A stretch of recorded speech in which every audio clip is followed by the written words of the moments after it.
Good morning, everyone. Welcome to our September 21st, 2021 Board of Commissioners meeting.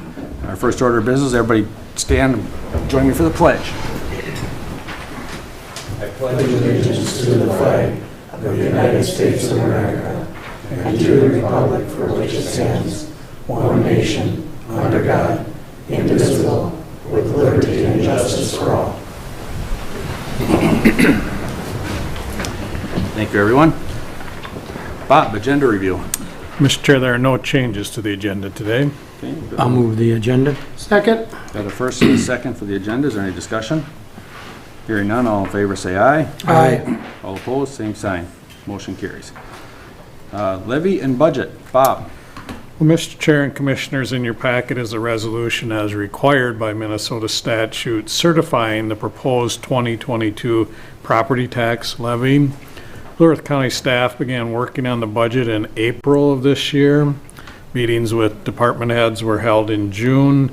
Work sessions with the county board occurred throughout the summer, resulting in the proposed levy of $40,546,394. This proposed levy is a 2.5% increase over the levy that was assessed in 2021. Increases in the net tax capacity across the county of 2.39% have been realized, which means a significant portion of the increased levy will be absorbed by properties with increased values.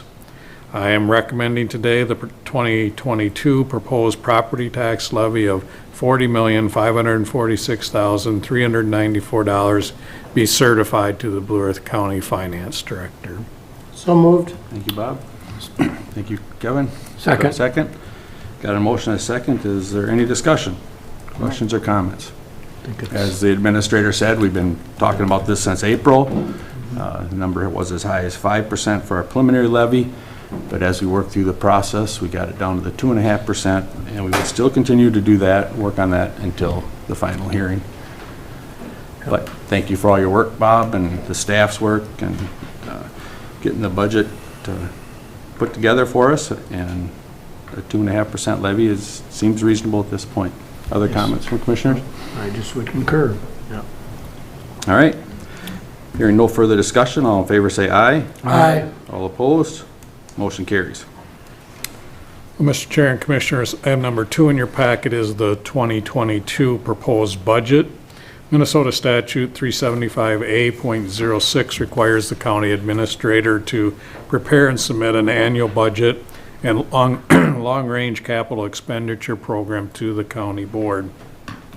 As I mentioned previously, staff have been working on the proposed budget since April of this year, and it has been reviewed numerous times by the county board.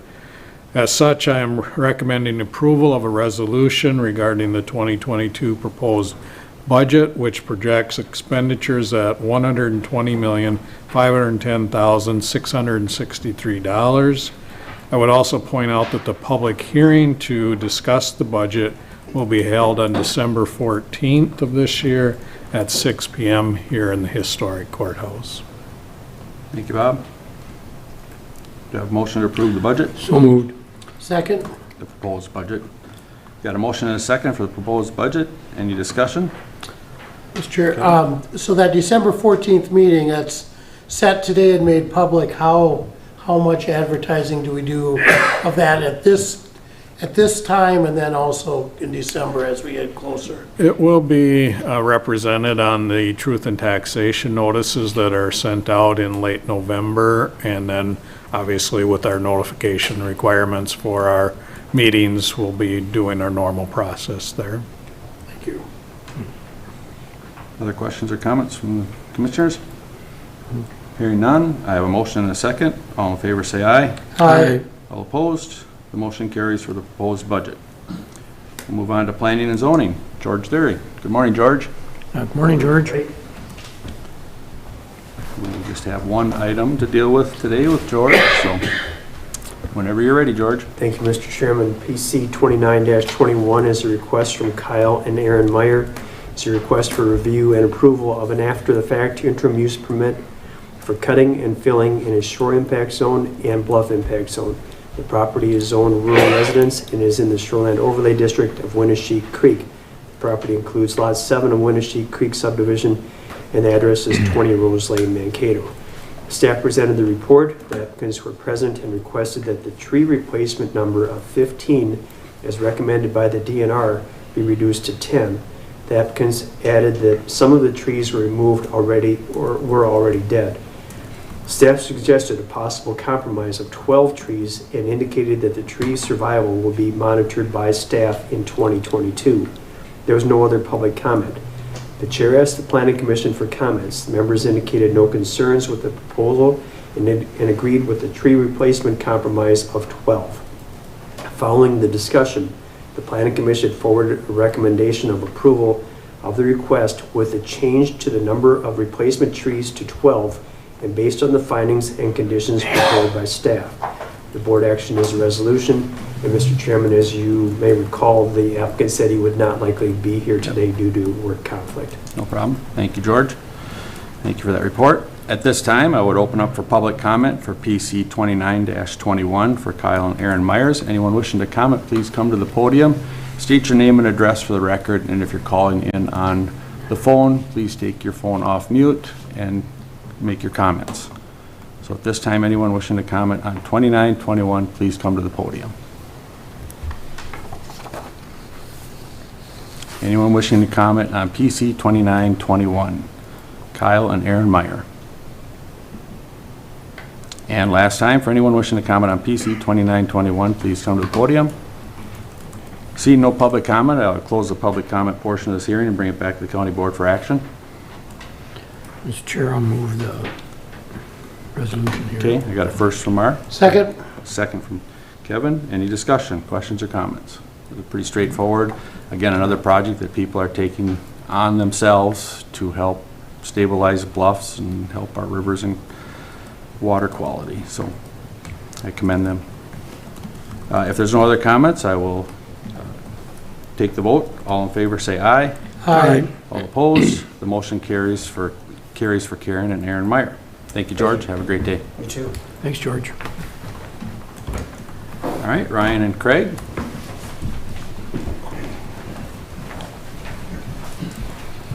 Good morning, gentlemen. Morning, gentlemen. Morning. How's everyone? We are well. So it looks like the first thing we got to deal with is a correction. Yep. So there is a correction for a previous findings order that was approved for County Ditch 92. Okay?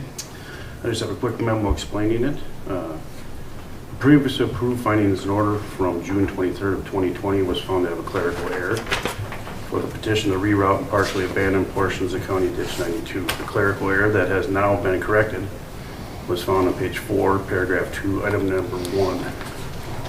First sentence reading, the petition of ABC Holdings LLP to modify County Ditch 92 by rerouting the drainage system is denied as approved herein. We consulted our attorney, Kurt Leader.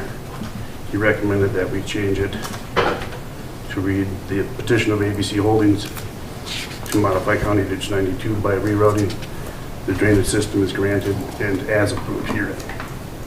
And granted and as Yep. approved. Okay. Okay, does everybody understand that Yep. just change? Minor error.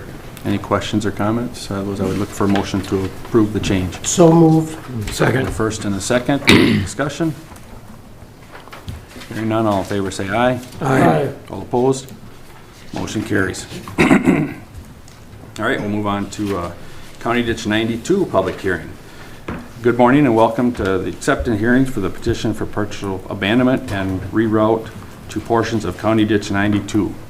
We will start this hearing by having Blue Earth County Drainage Management Special Ryan Hineker read the jurisdictional documents. And if anyone has not signed the sheet, we did pass it around, make sure you get signed in. Go ahead, Ryan. Okay, thank you. Hearing notices were mailed to landowners on September 7th of 2021. Same date the notice went out to our local Mankato Free Press. It was also posted outside of our historic courthouse building here. I have a quick memo that I also read to give kind of a background on what's going on here. A petition for partial abandonment and reroute was received by Property and Environmental Resources Department Drainage Management staff on September 6th of 2019. The petition was for a partial abandonment and reroute to portions of County Ditch 92 public drainage system. An engineer was appointed by Blue Earth County Drainage Authority staff to oversee the construction for the project. An engineer's final review report has been received by the drainage management staff. The final review report does ask for the acceptance of the petition project.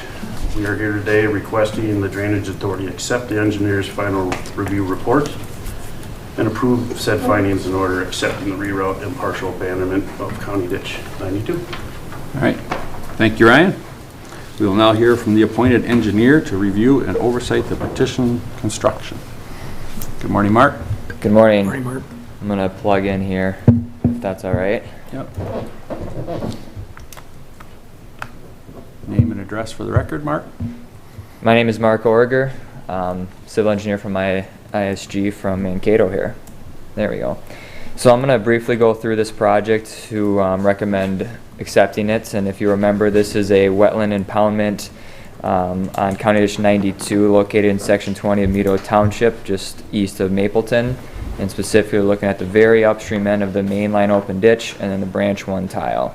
I do have a handout. It's a front and back sheet showing these couple maps. If you remember, this is kind of an interesting wetland impoundment. The impoundment occurred over the upstream end of the mainline open ditch and then the branch 1 tile. And just with some of the grade concerns and to provide an outlet to the surrounding neighbors, we actually had to reroute the ditch to the north and then reroute the tile to the east. And then this is just showing the map where the impoundment is across the mainline open ditch. And then the red is the rerouted open ditch, and then the yellow is the rerouted tile. And I have a brief memo just to go through. We were out there a couple weeks ago, and that's where this drone aerial is from, these couple pictures. The construction of the impoundment and the abandonment has been completed, and this area is just showing what was abandoned, so you can kind of see the remnants of the old open ditch right in the middle of the picture here, and then the new open ditch is rerouted around to the north, and then way in the back side of the picture you can't see it, but that's where that branch 1 tile is at. So the project included abandoning that 2,700 feet of the mainline open ditch and just under 1,100 feet of the branch 1 tile, which was an 18-inch tile. There was 3,900 feet of a ditch reroute that went to the north, as I mentioned, and then 1,600 feet of an 18-inch tile reroute that came in from the south and then headed to the northeast direction. During construction, we did periodically stop by. We looked at the tile installation. We observed some of the open ditch construction. The contractor was Groundworks, who was a local contractor who's built several of these wetlands and ditch projects. As far as construction went very smoothly. There was a couple times where we had a couple sloughs on the ditch banks, but those were repaired right away and reseeded. The tile was installed. There was about a 2/10 difference than what we had originally reviewed, and that was just from finding private tiles that connected into it. So that dropped down 2/10 of a foot, but ultimately the capacity of that tile stayed the same, making it match the impoundment proceedings. We did televise it. There was no issues with the televising on the tile, so the tile was put in nearly perfect. And the last thing just to comment on is some of the seeding. This was a really tough year for seeding, obviously with the conditions being very, very dry. Didn't have the best establishment that we wanted, but ultimately at the end, about the ditch buffers, there was more than that 70% vegetation establishment that we recommend for the native seedings on the ditch buffers. There are a few areas, and I'm not sure if you can see it the best on the screen here, but there's just a few areas on the open ditch that were bare, and there's some weeds in those areas too. They did not meet that 70% native vegetation threshold throughout. However, like I said, it was just a tough summer to get the vegetation to come up. We did inspect the seeding, the hydro seeding. That was all done per spec, and we had no issues with the application. Given kind of my review and experience with some of these wetland bank projects, the timing does take a long time to get things rolling on it. And since the construction is all done, just waiting on seeding, and the wetland construction itself is done, we do recommend accepting this project with maybe one contingency, and that would be keep an eye on that vegetation till next year. We put a date of June 1st, 2022, just to double check the vegetation on those few spots at the ditch bank. If it hasn't come up at that point, we'd recommend having that reseeded. Maybe a mowing would need to happen on that, or maybe some tree spraying as well. But like I said, this wetland banking process takes a long time, and we don't recommend holding that process up because that would be another several months until the wetland bank owner could start the credit process on that. So overall, really good project. A little bit tricky on how to do it just with some of the site constraints that the owner had. But ultimately, from our review, we would recommend approving this project with that contingency of the June 1st, relooking at the seeding of the ditch banks. Thank you, Any Mark. questions for me? Any questions from the commissioners at this point?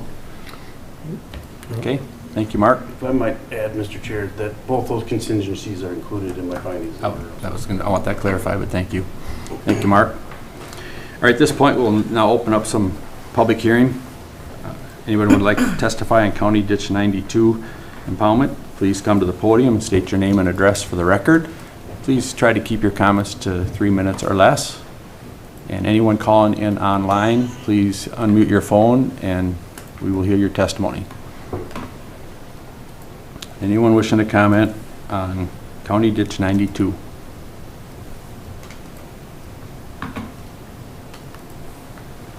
Anyone wishing to comment at the public hearing for County Ditch 92? Last time, anyone wishing to comment on County Ditch 92, please come to the podium. Yes, sir. I'm Willis Ward, and I'm a landowner on that. Can you come to the podium, sir? I can't hear Okay. you. I didn't hear a word. he Oh, you said. didn't. I'm sorry. You're the best. Okay, well, I will try to speak up for this portion of it. If you would like, Mark could meet with you for a few minutes afterwards instead of having him go through the whole presentation now. Would that be acceptable, sir? Well, I'd like to know what's gonna happen in the future here on the assessments and who's gonna be paying for all this. Okay, what was your name, sir? Willis Ward. Willis Ward. Thank you, Willis. Thank you, Jesse. All right, Willis, we can probably touch on that. Thank you for that question. So to give a quick comment to Mr. Ward's question, this hearing is not to discuss any of those benefits. Their current benefits, Mr. Ward, will not change at this point. It's a whole entire separate petition, so it's a different legal matter so everything will stay the same at this time. So Willard, at this time, everything as far as the assessments will stay the same. If they want to change the assessments, they'll have to go through another whole entire process Correct. to go through that, to get that done. Everything that was, Share is he gonna have now? his benefits do not change. He has to He probably petition can't hear you, legally to Ryan. change them. Sorry, his benefits do not change. He'd have to legally petition to change those. Any costs that were incurred with this project are not being charged back to the system. The petitioners paid all of that. What about that ditch that they filled in and then they dug a new one? Now, who's paying for that? The petitioners pay for that. Huh? The They did. petitioners. The landowners, the petitioners that did the work paid for that. So, Is that helpful? Did you catch all that? So there'll be no assessments on what the project no, sir. Correct. All done paid, now? correct. All paid What for. about the future then? How does that work? The petitioners, the people that, that own that property, it does not excuse them from their current obligations of ongoing repairs and maintenance unless they petition, which is a whole separate legal matter for a lessening of their benefits or assessment.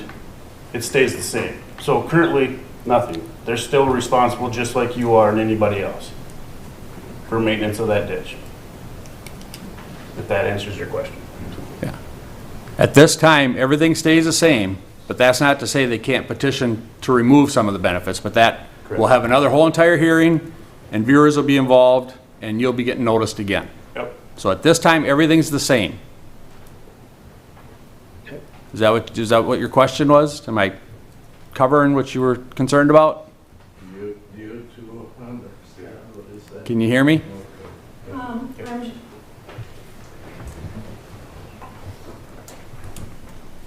I'm Joanne Kringoff I live in Mankato, but I have a farm out there.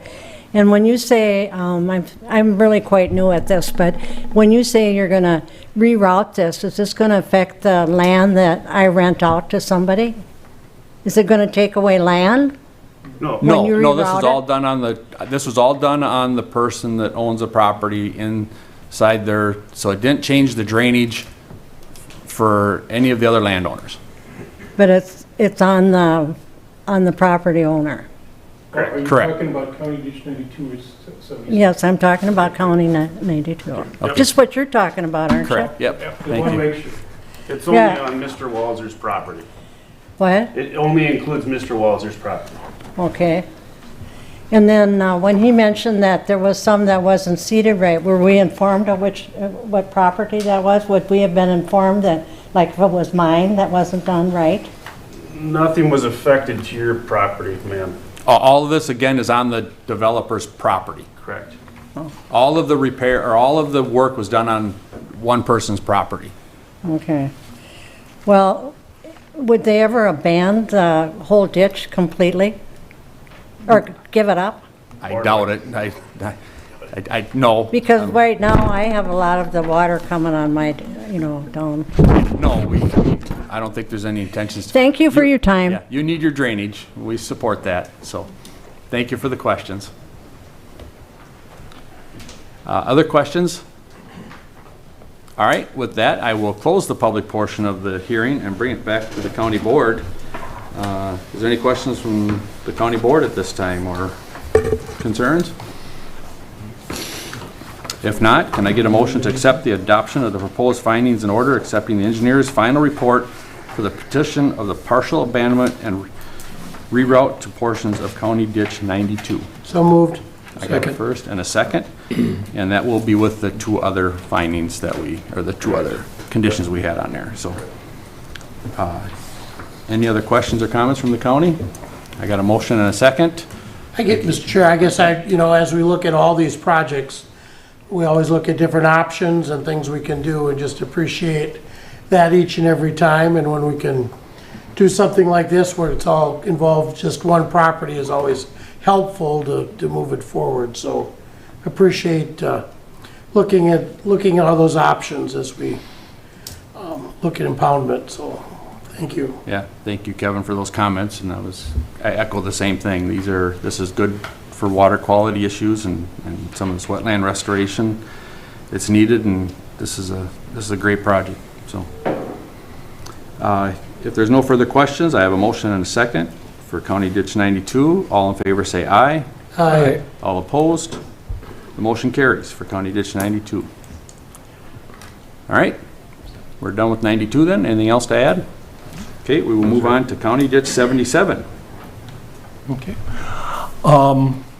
County Ditch 77 was first established in 1949 and consists of approximately 3,491 acres. The area impacted by this petition is in section 28 of McPherson Township. Over the approximately last 2 years, the project engineer and petitioner met with Blue Earth County staff and other state agencies as well as adjoining landowners prior to the petition even being filed. On August 2nd, 2021, the petition was received for the possible impoundment, reroute, and partial abandonment to portions of County Ditch 77. On August 24th, 2021, the Drainage Authority appointed engineer Charles J. Brandel to investigate the potential effects of the proposed installation and file a report with the findings with the Drainage Authority. At today's meeting, the Blue Earth County Drainage Authority, we will review the engineer's report to determine if the petitioners have met the requirements found in 103E.227 and 103E.806. The notices were sent out in accordance with Minnesota State statute, actually mailed on August 21st, 2021. There is one thing, Charles Brandel was not able to make it today, so we have Mark Orger stepping in his place here. Okay. So that's it for jurisdictional documents. Thank you, Craig. And just to clarify, this is the start of our County Ditch 77 partial abandonment and reroute that Craig just read the jurisdictional documents for. And so we will now hear from the appointed engineer for the oversight of the petition's construction on Ditch 77. Mark. Morning, Mr. Chairman, as well as the rest of the board. My name is Mark Origer. I'm a civil engineer with ISG. I have Jen Widmer with me here today. She's going to do the most of the talking on this project. She did a lot of design, but I'm just going to give a couple highlights here and then fill in as needed. I'm going to pull this up. So today we're talking about an impoundment and a abandonment for portions of County Ditch 77, as Craig mentioned. And this is on the upstream portion of the main open ditch. There's a main tile that does come into this proposed wetland, but that would not be impacted with this project. And just kind of a quick recap on this portion of the statute, this does allow for storage and wetlands to be impounded on top of existing public drainage systems. And then those drainage systems can be abandoned from the system, so there's no maintenance in the future, but it still allows the water to flow through these impoundments. So that's what we're discussing here today. We do have a handout that has quite a few different maps showing some of the designs. Just kind of a quick overview here showing from this drone image here. This is the intersection of the main branch 3 and branch 4 open ditches on County Ditch 77. And we're looking at this L-shaped open ditch. It's the upstream 1,200 feet of the main open ditch. And then you can kind of see this low area where it was all drowned out. This is where we're looking at that wetland impoundments. We did, like Craig had mentioned, we did have a feasibility study meeting with this early on, just so that landowners in the system could see what the proposed project was, and then looking more specifically at some of those existing drainage capacities of that main line and then other branches that drain into this. I think from that meeting there wasn't any momentum from actually petitioning to do any repairs or improvements on the public tiles, but I do know that some of the private landowners did run some tiles down into this wetland with access through the Gensel property. So again, we're looking at the Gensel property in section 28. And I'll turn it over to Jen to tell you about the project.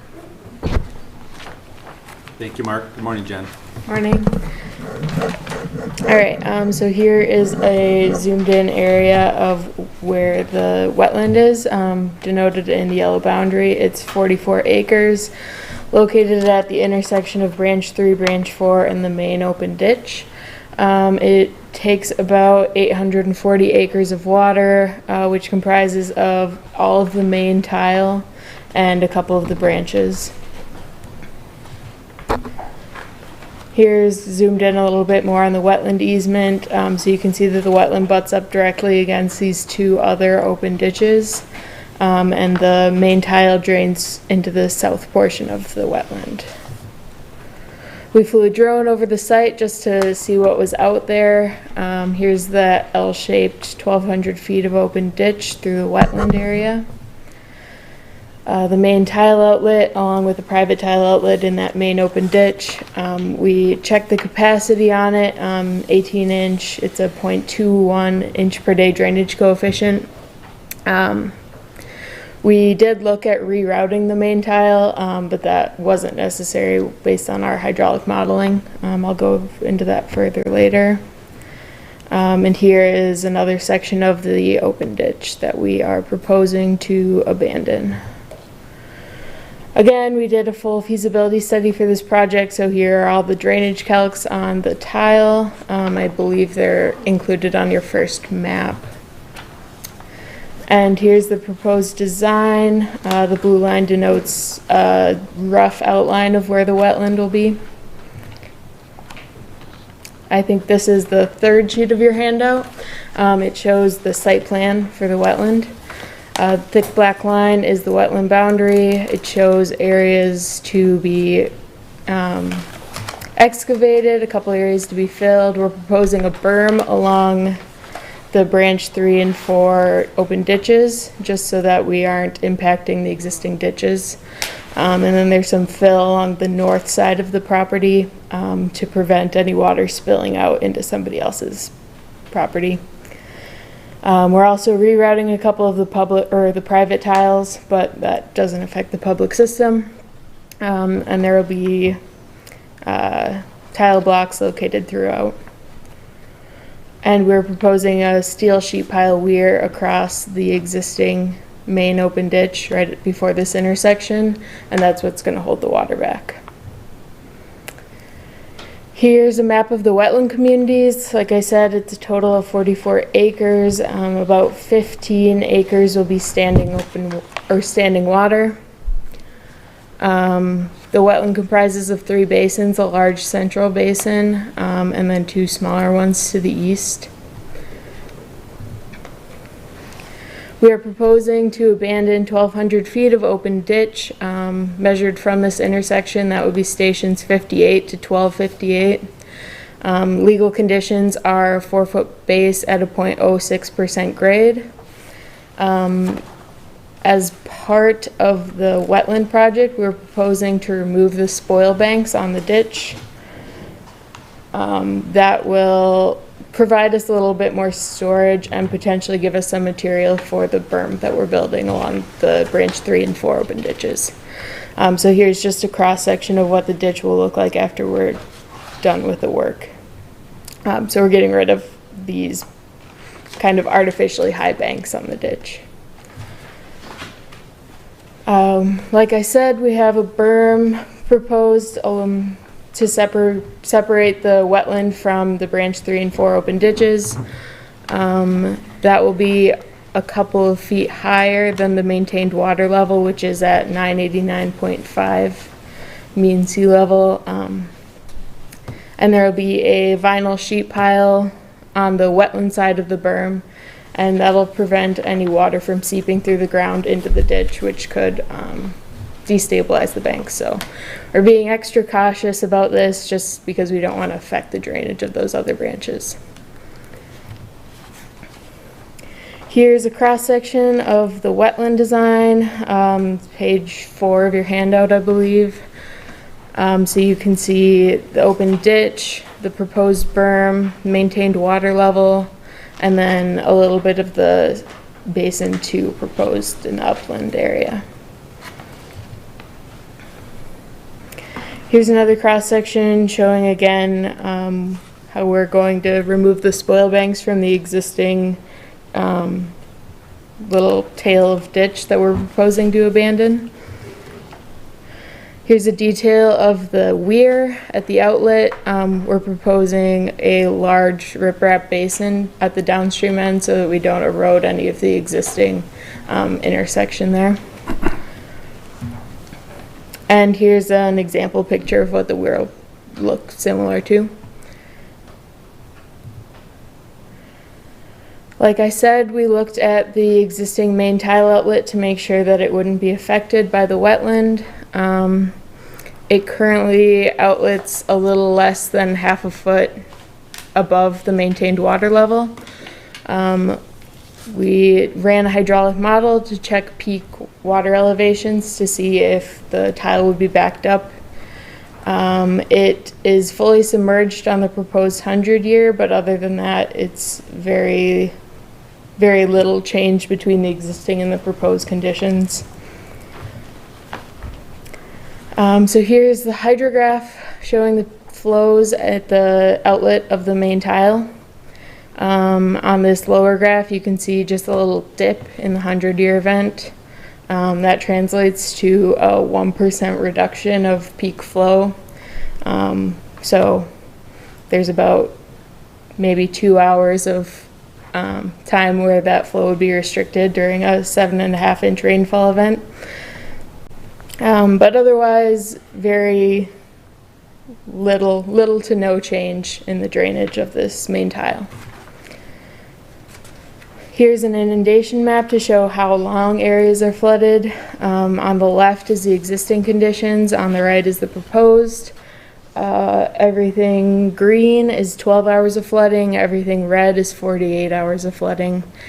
So you can really see how well we're impounding water through the wetland area, as opposed to the existing drained conditions. And here again is another hydrograph at the center of the main basin, just to show the different water levels.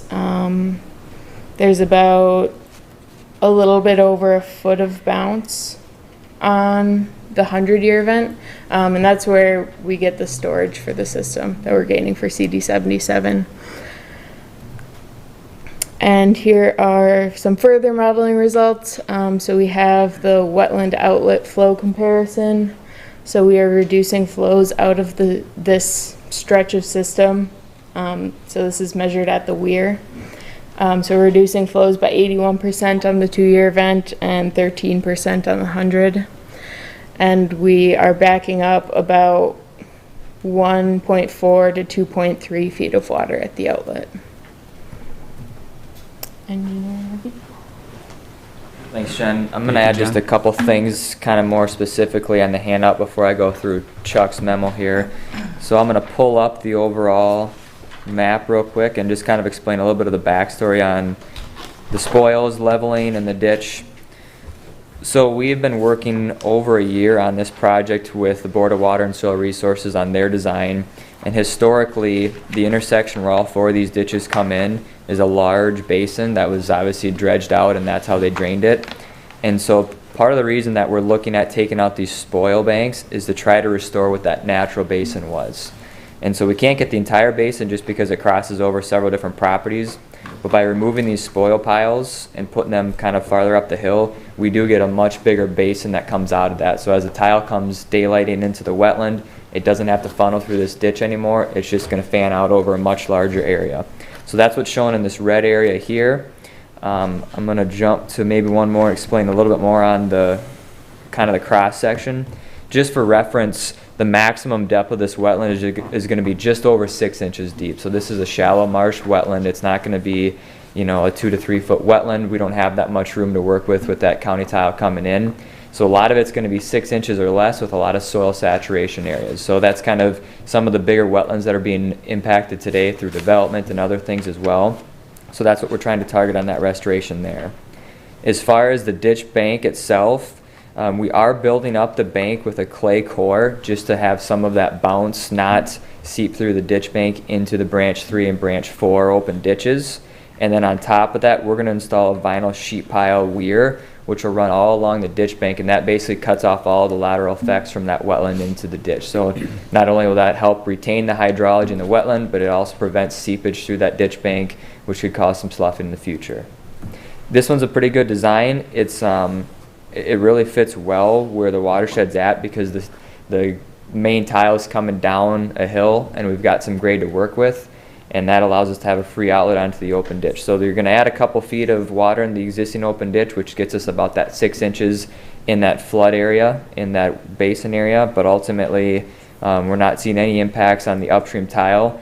There will be more impacts on the tile itself from its restricted capacity versus what the wetland would have on it.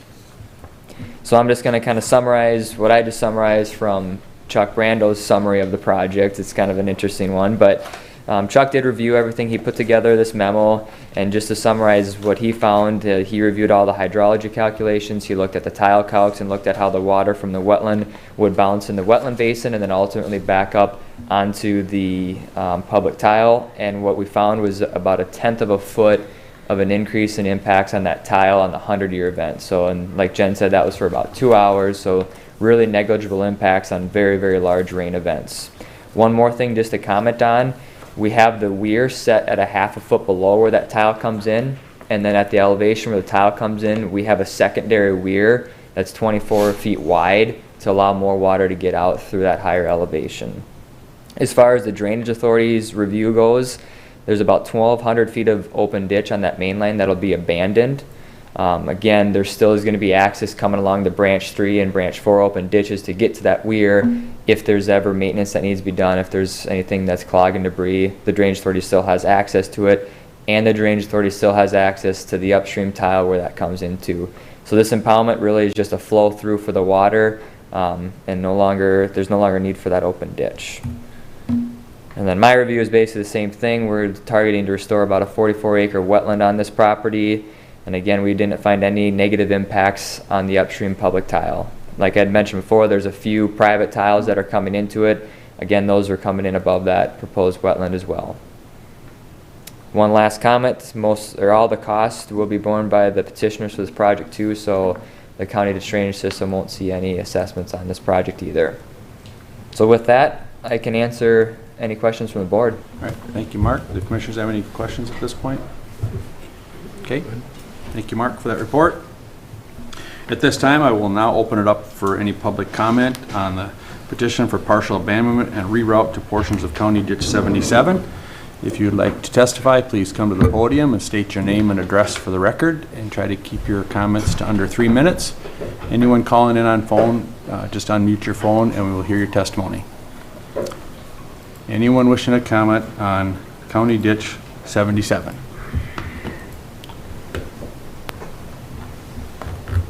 Anyone wishing to comment on County Ditch 77?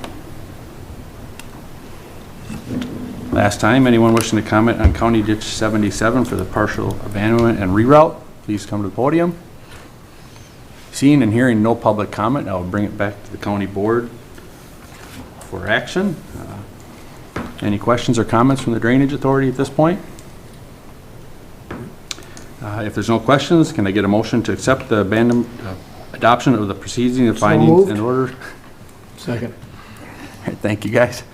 Any discussion, questions, or comments? Again, another great project, just like Kevin said Yeah, I earlier. mean, you know, the comment was this fits well in this watershed, which it certainly looks it does, but there's so many times where we can't make it fit in projects and things like that, so it's always good to have those that we can make it work. And as we look at wetland restoration and just some of the new technology and new things we can do, it's fun to have one that works well in a system that's been in existence a long time, so full support. Yes, and it's very appreciated from the Drainage Authority that private landowners take this expense on themselves, because this is a huge expense for the landowner to develop this and do this. It's an improvement for the ditch, helps the ditch, and it's just good for the environment. So my congratulations to them for all their hard work and efforts and investment that they make in the community. If there's no other comment, I got a motion and a second. All in favor say aye. Aye. All opposed? The motion carries. Thank you. That'll be the end of our County Ditch 77 public hearing. Mark and Jen, thank you for the reports. Tell Chuck thank you also for your hard work. Will do. Thank you. Yep. We just have a couple more drainage things to do, and then we'll let you go. Yep.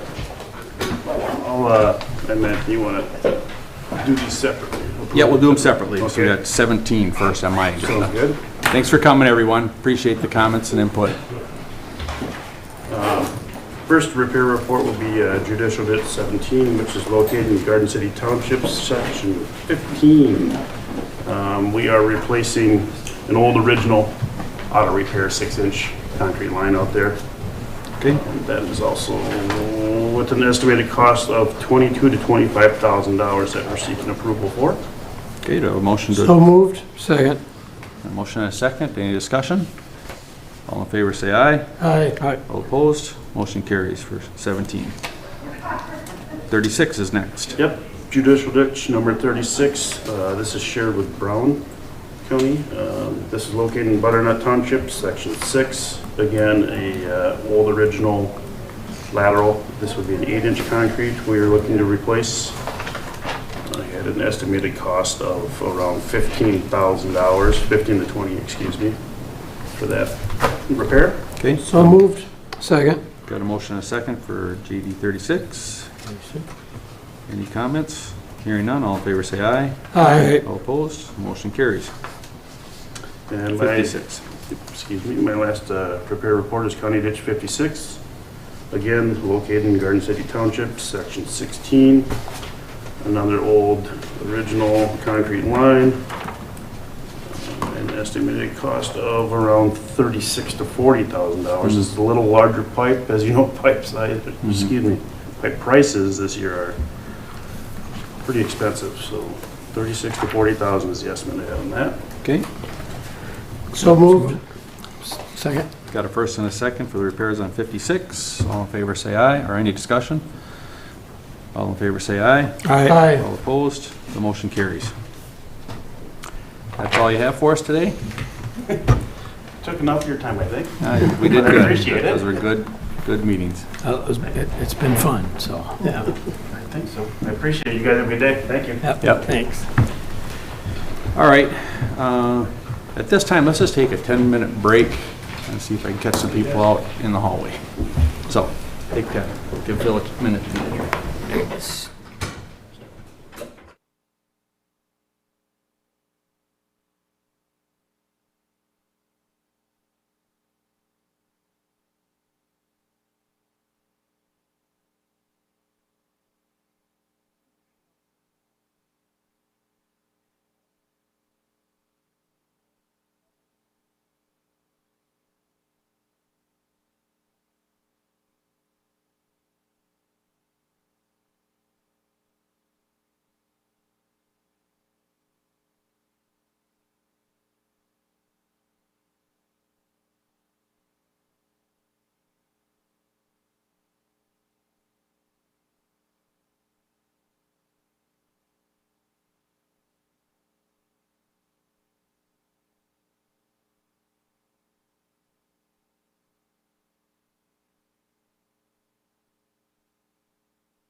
Thank you and welcome back to our county board meeting.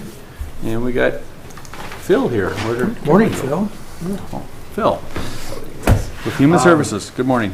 Good morning, Mr. Chair, Commissioners. Thank you for hearing us today. I do have Kelly Hayter along with me. We weren't sure if she'd be available. She became available, and I said, yeah, usually the board is up for some updates for public health and specific to COVID. So if you're okay with that, we'll do that at the end too.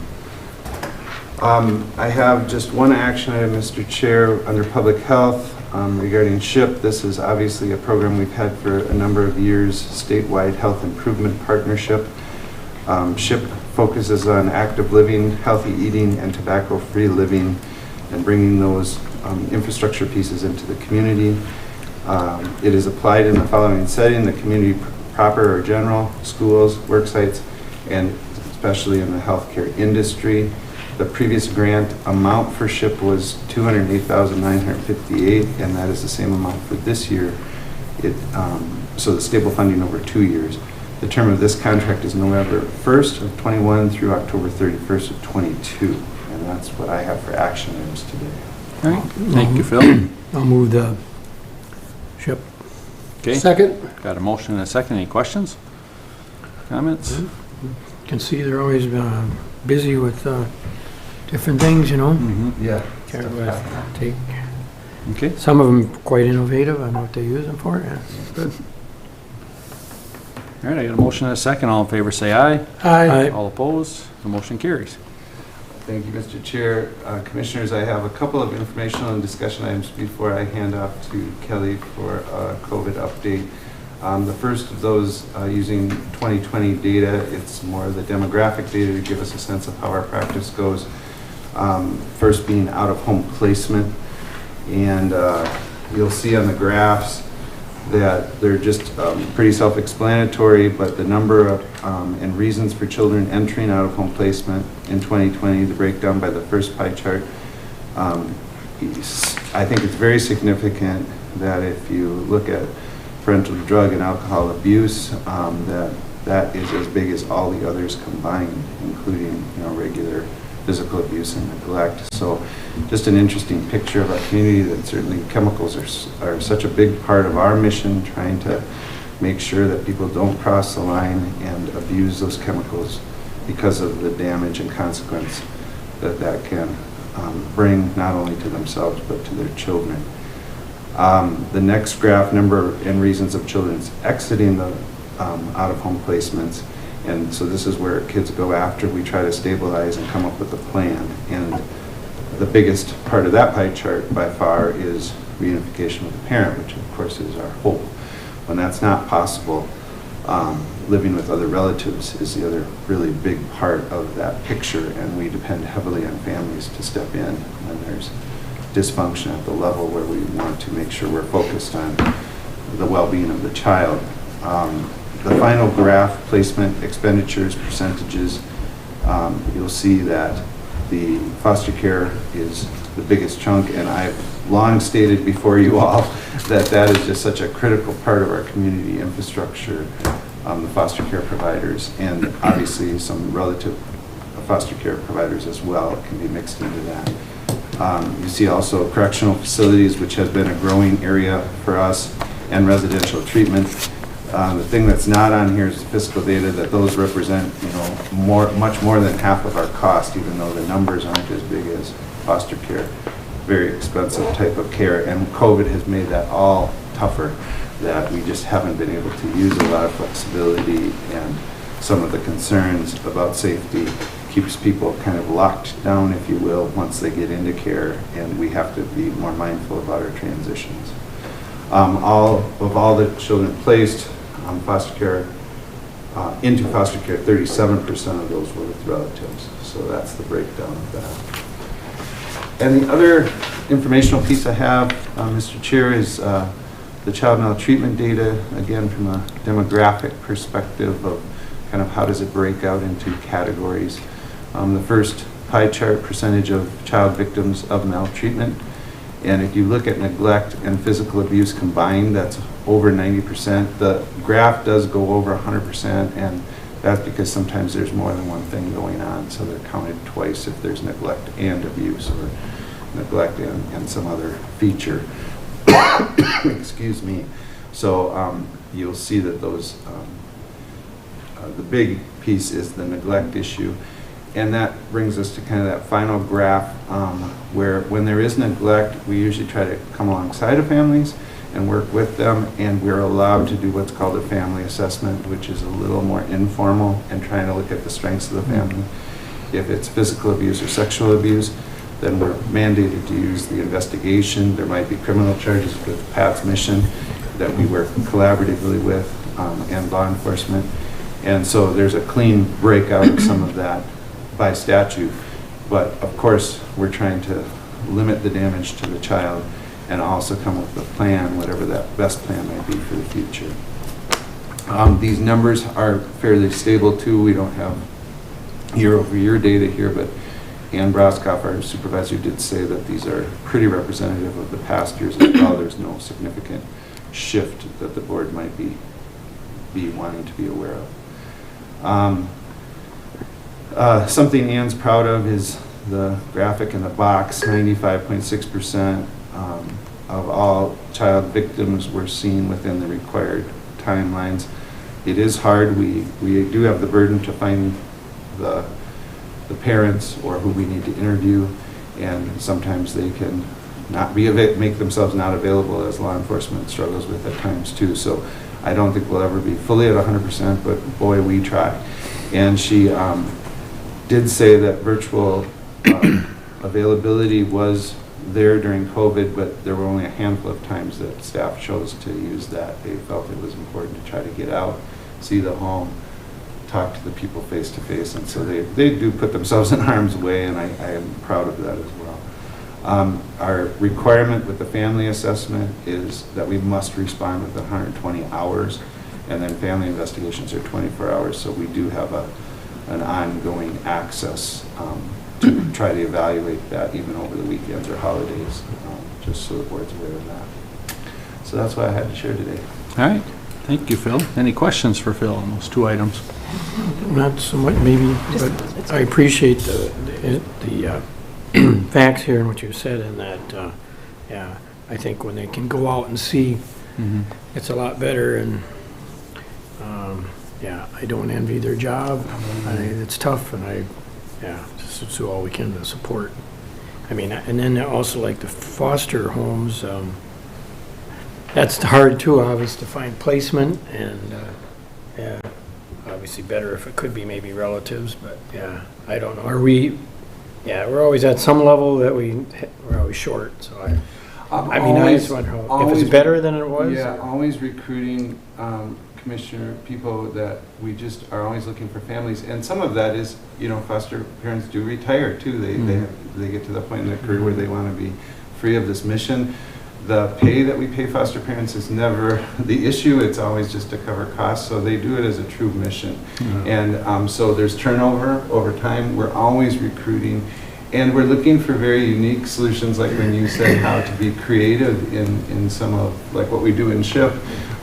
We try to be creative in how we come alongside families too, and so sometimes, you know, even a graduate student might be able to take on an older adolescent male just in their apartment and be a mentor to them, and we're open to those things. They're rare, they don't happen all the time, but we've done that at times where that makes really good sense. I think our farm community, a kid going out and can learn how to work hard and be part of a business in a farm and learn about that, you know, the quality of that is just unbelievable. And so it's always something extra to take on. I liken it to our internships where supervisors like Kelly take on an intern, and it's kind of give and take. They learn something, and it's great to have them in the situation, but there's also a price to be paid for people willing to do that work. So yeah, we're recruiting all the time, for sure. Appreciate that. All right. Well, thank you for that report, Phil. Kelly, you have an update for us. Good morning. I do. Thank you for having me back. So we did a mini celebration on September 9th when our case rates dipped a little, but it was short-lived. And yesterday, by September 10th, We were back up to 230 cases per 100,000, and yesterday we were at 357. So definitely seeing a climb in cases again. Essential service requests have increased right along with that. We had a couple over this last weekend again. Groceries are our most frequent request, although lately we have had more requests for isolation space from congregate care facilities that have had a number of cases. So that has kept us a little busy as well. We continue to do first and second dose clinics. Thanks to our new program coordinator, Chelsea Hunstead, we actually are working with all 3 presentations of vaccines. I think last time I was here, we were still doing mostly Moderna, but now we are providing Moderna, Pfizer, and Janssen as we have them and as they're available. So our priorities as directed by MDH, we continue to work with the jail and the correctional settings to provide vaccination. We're in an every 4-week rotation now. We've reestablished that relationship. So every 4 weeks we are providing vaccine and supporting people who are discharging by giving them information on where to get either a second dose or even a first dose if they would like after they leave. We vaccinate homebound residents in Blue Earth County. Targeted clinics, we've been working specifically with MSU, and those targeted clinics really look at groups that are experiencing health disparities or have lower vaccination rates. So sometimes it's age groups that may have lower vaccination rates, or sometimes it's folks that just are in a different circumstance. And then we're looking into providing more private appointments or private clinics in our government center location. And then we're, of course, waiting for final word from the FDA and ACIP groups for third dose guidelines. Of course, those who are immunocompromised are already receiving those third doses. That is primarily being spearheaded by our healthcare providers who have those diagnoses. It's a very narrow list, and we don't always have a way to verify that. So healthcare has taken lead on those. But we're hearing that the formal approval for third dose for folks 65 and over is being considered. And then yesterday there was a lot of news and bubble up on Pfizer's request to the FDA, or soon to request. Not quite sure where that is for the 5 to 11-year-olds. So continues to be busy. We get little couple day lulls, and then we're right back where we were. It is exciting to hear the news about the kids and the vaccination. But yeah, this is just an ongoing, every committee I go to, this is an issue, and we just keep working through it. Yep, we just strongly encourage vaccines work. They really do all of the other conversations aside, vaccines work. And Mr. Chair, I would say Kelly and I were at a meeting yesterday, and while we're sitting there, it was a longer admin meeting, a couple hours, and she said, now we got new information. Every 2 hours there's kind of this news flash and something new comes up. And it's been that, I said to Kelly as a joke, but it's not a joke, is that's been that way for almost 2 years now. I know. A 2-hour kind of news flash, something changes. I did want to highlight to the board too, just what Kelly talked about with the private clinic idea. That's something that Kelly has brought forward in her leadership role, just about trying to offer up to the community, if there are smaller groups of people that we can serve, that we could get over that barrier of concerns they have or answer questions. It's a different strategy of doing a smaller targeted clinic. Sudanese, Somali community, talking to some of the leaders in those communities saying, would you ever be open to something like this? And I just thought it was a really good idea on Kelly's part to try to be creative about how we're trying to catch people that maybe aren't vaccinated at this point and want or would be open to that. That's a good approach, yeah. Yep. Other questions for Kelly or Phil? I don't know. I was asked by my pharmacist if I got my flu shot, so I got a flu shot. Wonderful. So there you go. I got all kinds. I think I'm loaded up enough. That's a good thing. All right, well, thank you guys very much for your reports. Thank you. Appreciate seeing you. Thank you. Have a good day. Keep smiling. Yeah.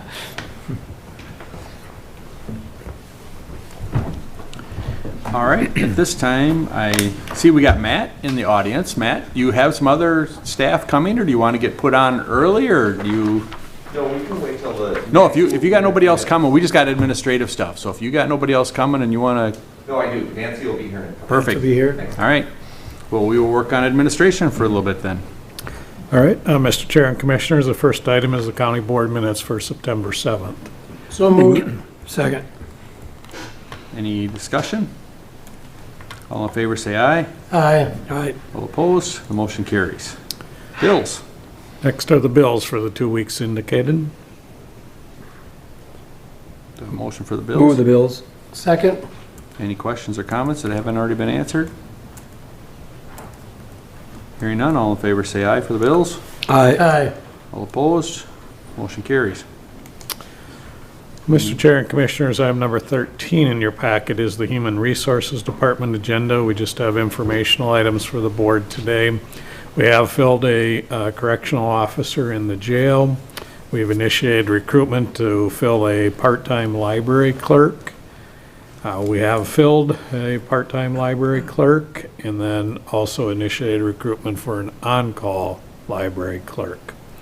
We have a layoff in the assistant county attorney area as a result of the decision by the city of Mankato to go with a different legal firm.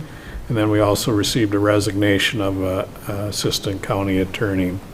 In the last couple items there is a resignation of a road supervisor, weed inspector position, and so we've initiated recruitment to refill that position. I'd be happy to answer any questions the board might have on any of those items. Questions? No? Okay.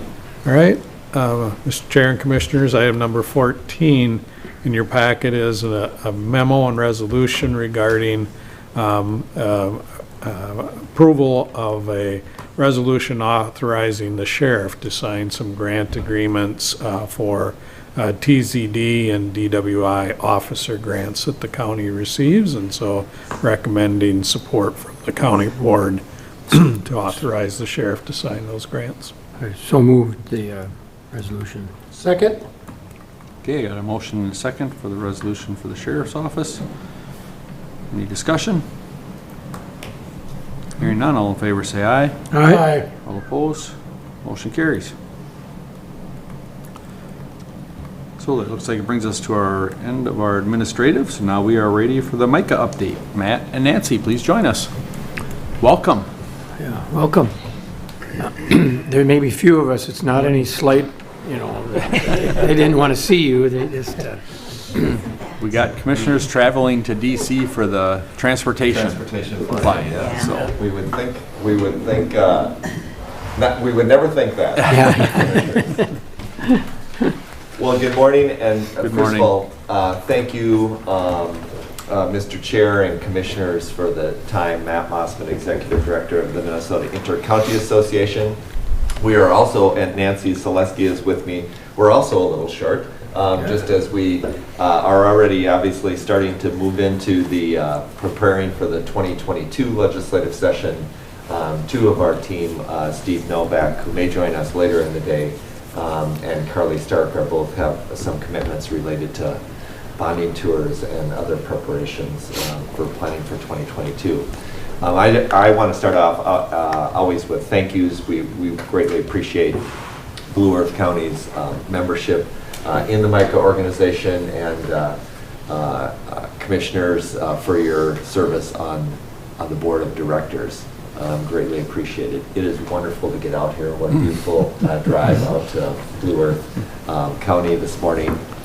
We are a little bit removed from the legislative session, so I know with all of your experience and relationships, you undoubtedly and your team work closely and always rely on Bob Meyer and his team. I greatly appreciate his insight and thank him for his support as well. But you probably are familiar with a lot of the things that happened in the legislative session. We're going to highlight some things that I think were particular successes for counties. We do have what I believe is a 40-plus page summary of items that happened in the biennial budget setting session that focuses on county items. So it gives a sense of just how much goes on, particularly in a biennial session that we track and follow related to the work of counties. And then we have a PowerPoint presentation that I'm sure you've been provided, and I think someone will be running through on the screen that highlights some of those things. So if we go to the first slide, the second slide I should say, let me just say that it was all in all, it was, in given the context, a really successful year for counties. And I always like to start by reminding all of you that I think that it was largely a successful a session for counties because of, frankly, the goodwill that had been built up with the legislature in many ways, both Democrats and Republicans, through the work that counties have led on many fronts, but particularly the work and leadership at the county level throughout the pandemic, the allocation and use of the CARES Act to be supportive.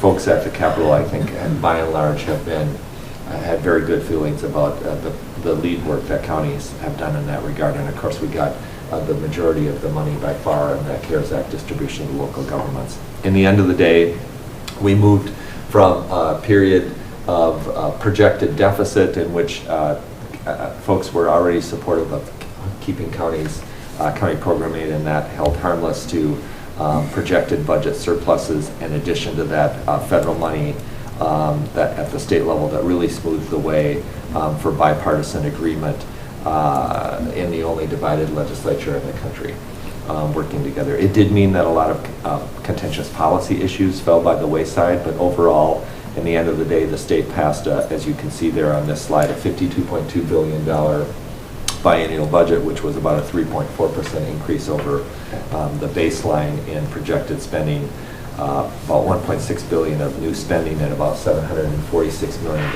mostly one-time, in revenue reductions. A lot of that was the much talked about federal conformity on PPP loans and unemployment, the deductibility of unemployment benefits. So if I go to the next slide, I just want to focus in on a few of the highlights in the tax aids and credits area and just the fiscal front.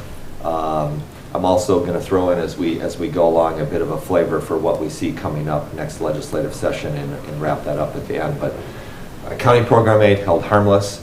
There was much talk about, there was money that was put in for LGA, and there was much talk about among legislators about the need to redo the LGA formula.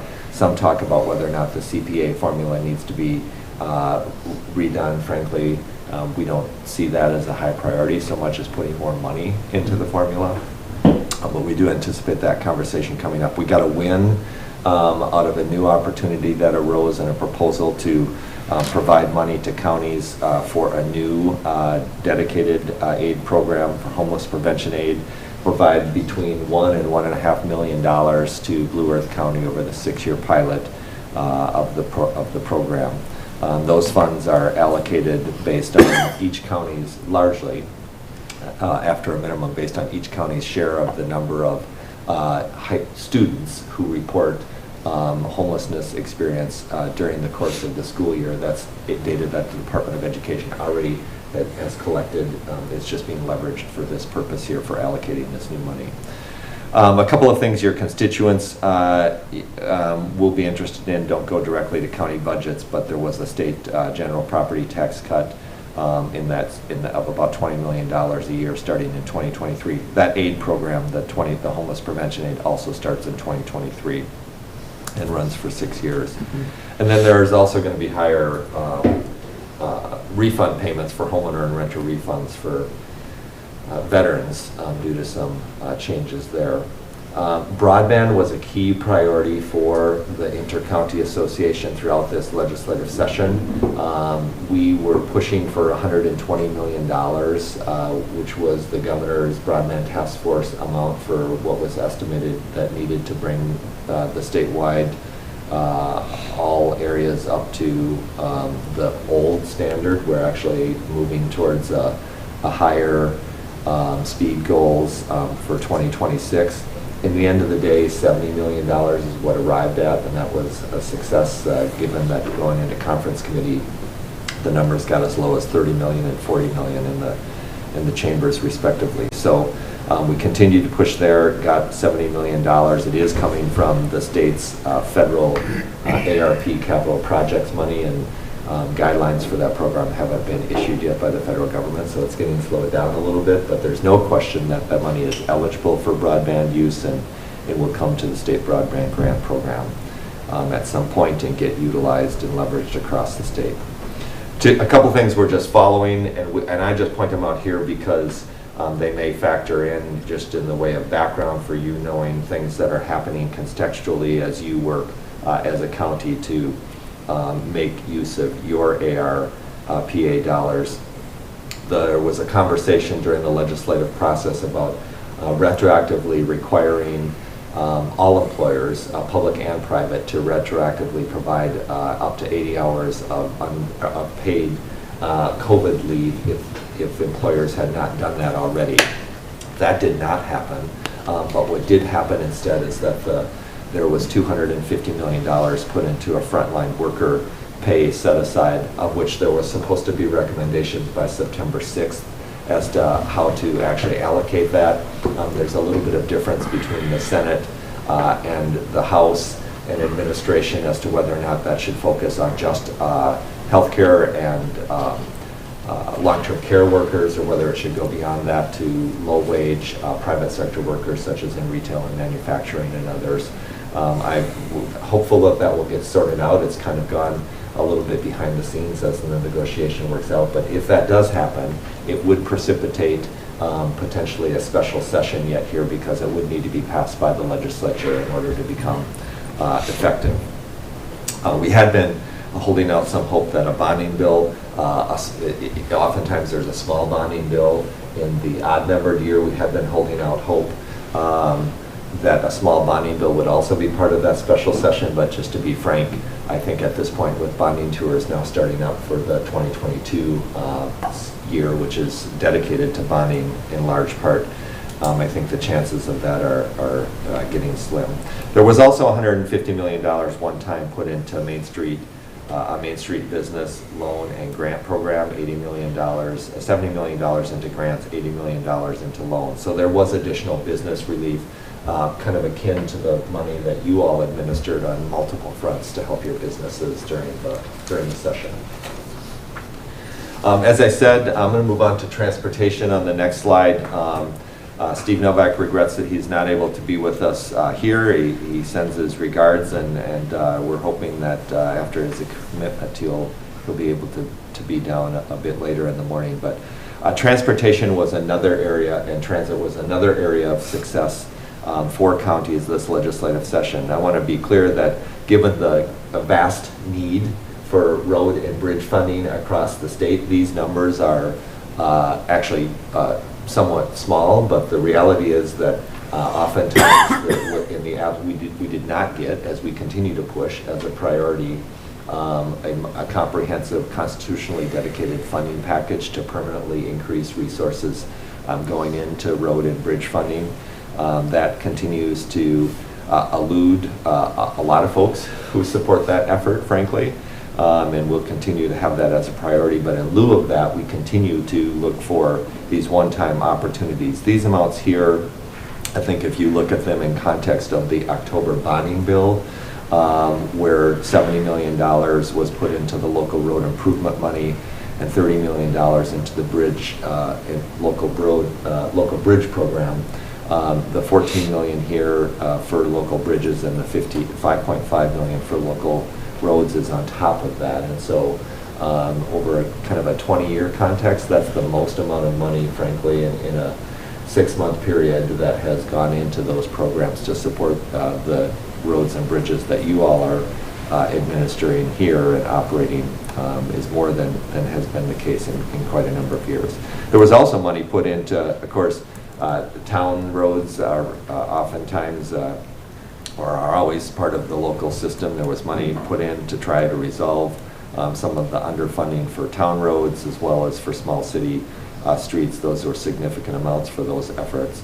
And then there was money put in to make sure that all of the driver's license exam stations that were closed during the COVID pandemic were actually reopened across the state with dedicated funding. There's nothing specifically for Blue Earth County in this next package of funds, but frankly, in the world of roads and bridges, it's a constant effort to get money into the system to get projects that are need to be done, so that we can get on to other projects that need to be done. And so another piece of the good news of the transportation bill is that $113 million of trunk highway fund money and $31 million of general fund money went into various projects. A big contextual piece of this conversation, the fact that that there's even items, projects listed here speaks to the politics that are and conversations that are ongoing at the Capitol. There is continues to be significant reluctance on the part of the department and others to earmark projects in the state bills. The Senate Chair Newman, I think, refers to them as constituent requests, but takes a little bit more open view as to identifying specific projects in the bill. And sort of part of the mix of what came out of this legislative session is that there was a letter. They aren't actually in the legislation so much as they're in a letter that commits to these projects and these funding streams, but does get some significant additional money into the system. So those are some of the transportation highlights. We have, as you mentioned, Mr. Chair, you have commissioners who are participating in the federal fly-in on transportation issues in Washington, D.C. We have been, although we don't lobby federally, we have been trying to stay in as close contact and be encouraging and supportive as we can from our chairs here in St. Paul, and continue to be hopeful that the infrastructure bill will come to pass in the next few days here, which will just be in terms of any of the recent several decades, an unprecedented amount of investment for Minnesota in particular, but for the country as well, in road and bridge and transportation, transit infrastructure. And I think that will also necessitate a conversation at the state capitol as to matching fund dollars and how we make sure there's enough money coming into the system from state resources to make sure we can fully take advantage of that. So I'm happy to answer any questions there. Otherwise, I'll turn it over to Nancy and we'll answer questions as we go on. All right. Thank you, Matt. Good morning, Nancy. Good morning, Mr. Chair and Commissioners. Morning, Nancy. Hi. Nancy Selesky, and I do both Public Health and Human Services for MICA, and it's a pleasure to be here this morning. I laugh at my slide. I can start with that. There's like 8 bullets, but about 20 pages in the summary. So that would be Health and Human Services, as you know, Bob. In a nutshell, yep. In terms of public health, it was a good year at the legislature. Nothing like a pandemic to get everyone's attention of its importance. We received a 30% increase in the local public health grant, which is $15 million per biennium, and that's the first increase that we've seen in quite a number of years. They also put $15 million per biennium into a new public health infrastructure, $8 million per year into tobacco and vaping prevention, a $3 million increase, actually it's $1.5 million increase for the next 3 years in home visiting grants. And the other thing I would just mention that's very important to public health is there was at one time a proposal to decrease the SHIP, the Statewide Health Improvement Program grant. That did not happen. So it was, like I said, a very good year for public health. Moving on to Human Services, they did handle a number of our priorities there as well. The final agreement does include the $8.3 million related to the DHS accounting error. And this was related to substance use disorder services within IMDs. And at one point, counties were looking at that $8.3 million cost, and they did address that and are holding us harmless.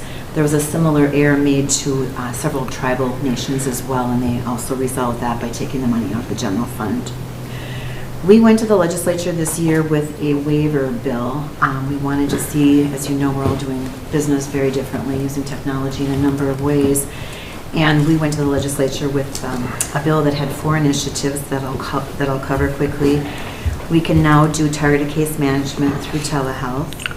MnChoice's reassessments can be also done remotely if there's no change in the person's situation, and if the county and the client or the client's guardian agrees that that's appropriate.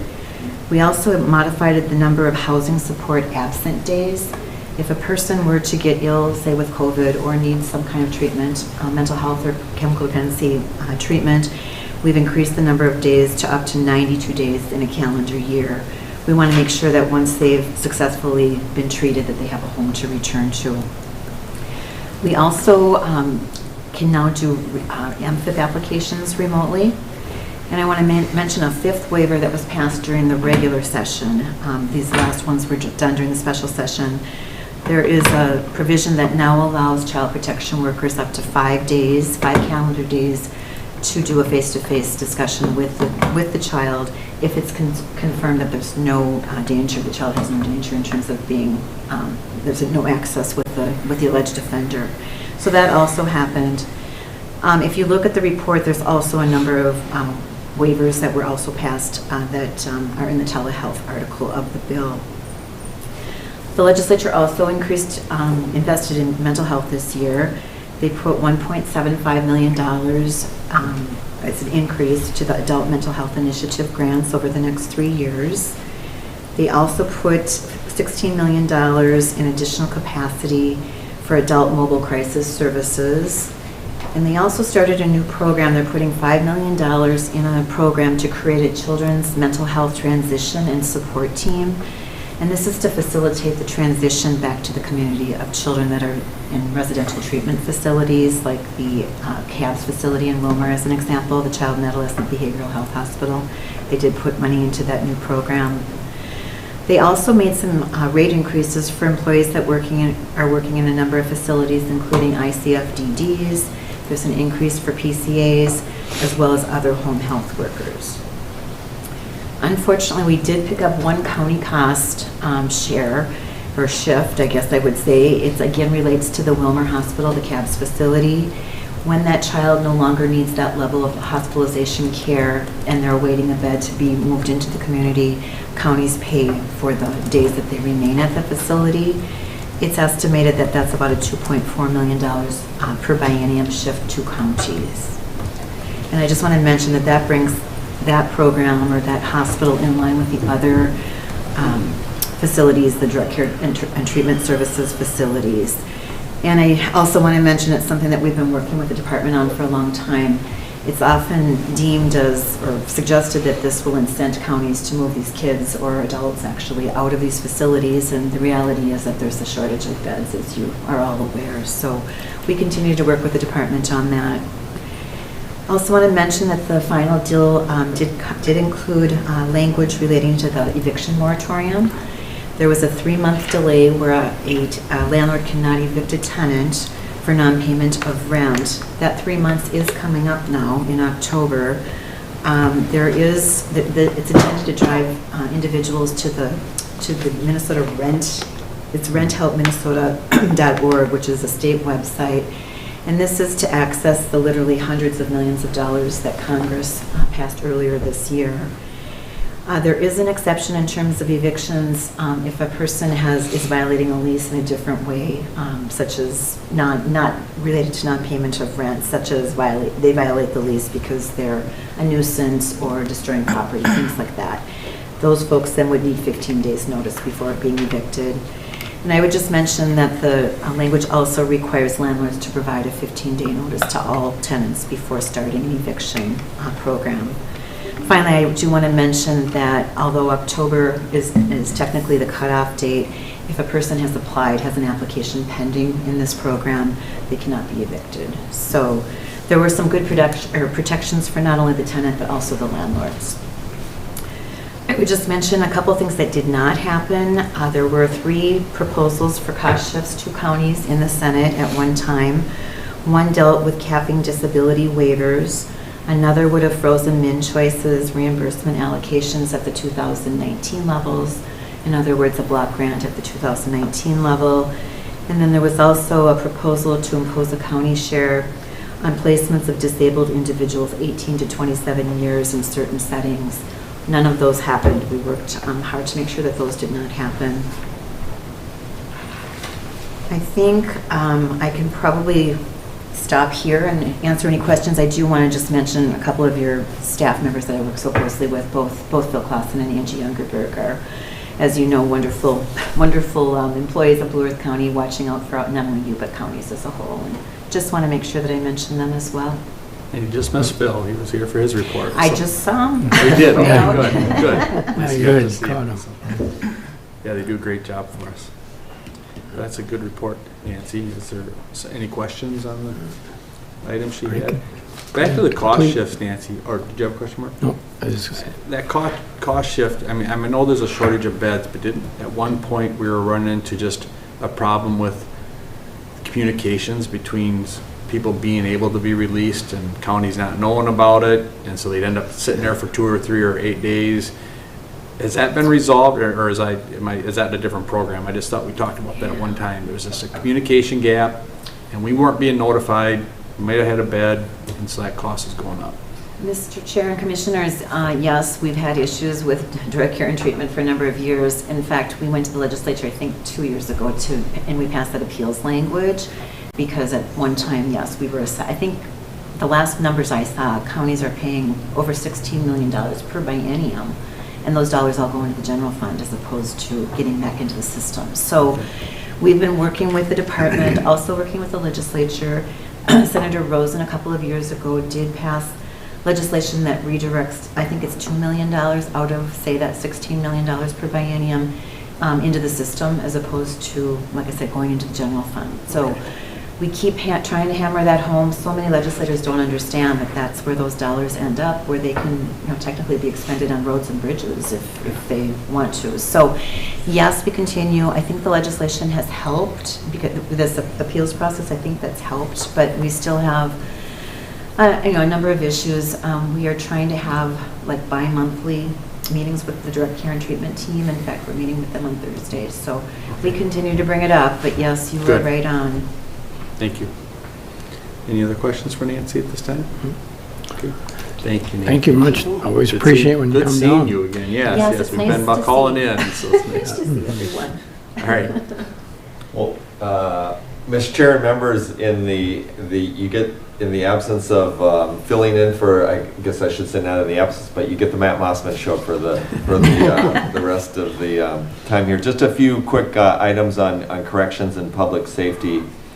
Another area where counties definitely have need for more additional support for the work that we do in community corrections and corrections and supervision. There was an important increase of $1.22 million each of the next 2 years.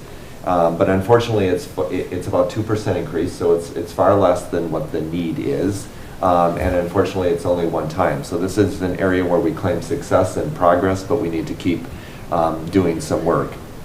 What was also put into the legislation was a required review of the community supervision standards, as well as the funding structure. And that is ongoing right now by the Council of State Governments, so an independent entity that is leading that effort. And the goal here really is to try and ensure that either there's, to do something different with the 3 systems, CPA, CPO, and direct administered by the Department of Corrections community supervision, either to structure that somewhat differently or to make sure the commissioner feels strongly about that the level of service being provided across the state is equitable and equitably funded.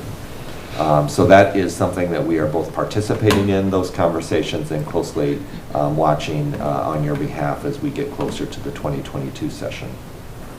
There was an effort on the part of counties, our partners at AMC really, to be honest, led this effort, but to try and to prevent the 911 telecommunications fee from decreasing from 95 cents to 80 cents and dedicating some of those additional resources. That did not happen. It did drop to 80 cents. But at the same time, the legislature did significantly increase the money that is going from that 80 cents into PSAPs across the state. So that's good news. There was no money, despite a multi-year effort to get dedicated money to each county for emergency management readiness grants. And then one other piece here that we're following, there was a neuropsychological exam requirement that was proposed. There was a lot of concern by counties that we would have to come up with those costs to provide those exams without any resources being provided to the mandate. It's currently got shifted into a study to determine the cost and the logistical feasibility of doing that. So that's a success, so that we can be at the table in shaping that in future sessions. Then turning to the next slide, I want to also note that Josh Milo on your staff has been, he and I have been in communication. There's some important work that continues to, has been part of our platform and will be ongoing. Deputy registrars were authorized this last session to administer kiosks. And the good news is that kiosks had been an opportunity for a while, but it now got clarified, which was an important part, that whoever is sponsoring those, whatever deputy registrar that's sponsoring those kiosks gets to keep the transaction revenue, so that's important. But additionally, or maybe more important, we have a number of licensing centers across the state that are struggling to make ends meet without being subsidized from property tax dollars or other resources, given the increased cost and workload that has sort of shifted to deputy registrar offices as a result of the MnDRIVE system and the more technical expectations of that work. And so we have been pressing for agency increases in the agency fees that are paid to help that be more self-sustaining process. There wasn't the sort of step forward there, as there is at least an independent review now that the legislature agreed to that is happening right now, that we'll be working to provide input into, that will hopefully then provide a conversation and basis for the legislature to help counties with those fundings. I'm going to skip down to the middle of the page in the interest of time, where we have time available. We also try and press on some environmental issues that are important to counties. It was sort of an unexpected surprise, but we did get, we were pressing for always more of that solid waste management tax revenue to go into SCORE grants. A lot of it goes into the general fund right now. We did get a $700,000 annual bump in the amount for SCORE grants.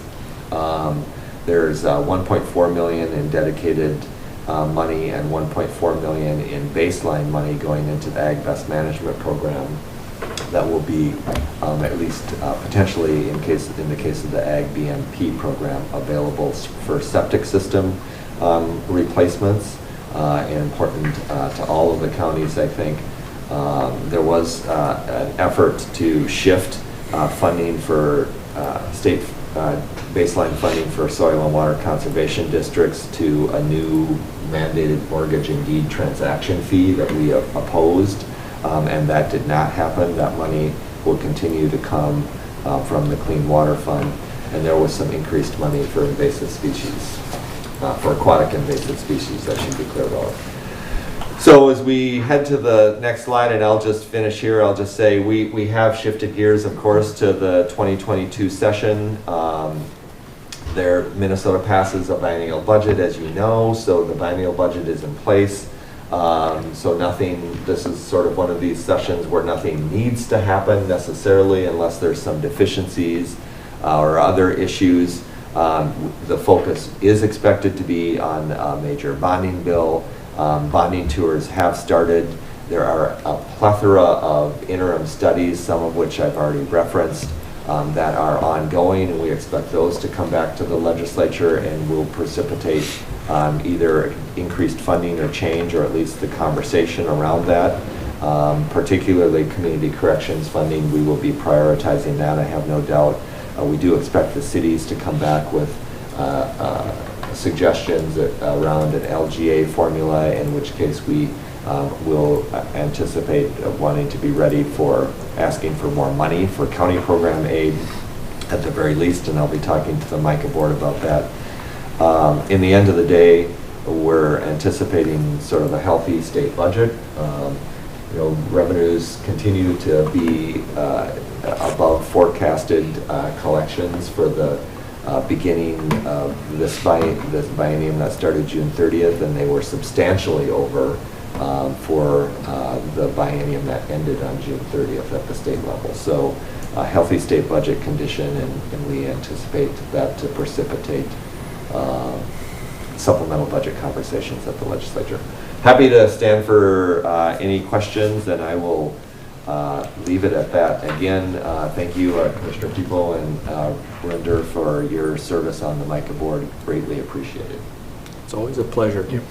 I would like to just back up real quick to public safety, Matt, we talked about the 911 communication fee from 95 cents to 80 cents. That initially was supposed to go down more, correct? But they did keep some of it on the table, so that's where we got the funding for the PSAPs?